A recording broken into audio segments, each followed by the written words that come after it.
काय ती तत्परता, वा रे महाराष्ट्र सरकार. नवी मुंबई नेरूळ येथे छत्रपती शिवाजी महाराजांचं गेली 4 महिने धुळकात असलेलं स्मारक खुलं केलं म्हणून अमितजी ठाकरे यांच्यावर तात्काळ गुन्हा दाखल होतो आणि 2 दिवसात त्यांना नोटीस पाठवली जाते.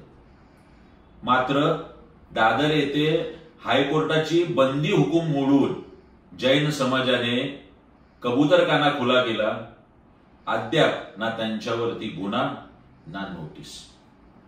या महाराष्ट्राचे उपमुख्यमंत्री अजित पवार यांच्या पोराचे ढळढळीत जमीन घोटाळ्याचे पुरावे समोर असताना ना अद्याप त्याच्यावरती गुन्हा ना अद्याप त्याच्यावरती नोटीस. संजय शिरसाट सिडको 4000 कोटीच्या भ्रष्टाचाराचे पुरावे बिवलकर कुटुंबाच्या संदर्भातले, ना अद्याप त्यांच्यावर गुन्हा ना अद्याप नोटीस. शिक्षण संस्थेसाठी 200 कोटीचा भूखंड 3 कोटीत घेणारे मंत्री प्रताप सरनाईक, ना अद्याप त्यांच्यावर गुन्हा ना नोटीस.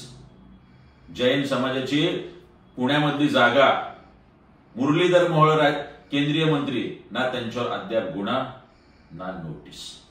वा रे, खूप अभिनंदन महाराष्ट्र सरकारचं. राज्यातील मायबाप जनता, आता तूच बघ, उघडा डोळे आणि बघा.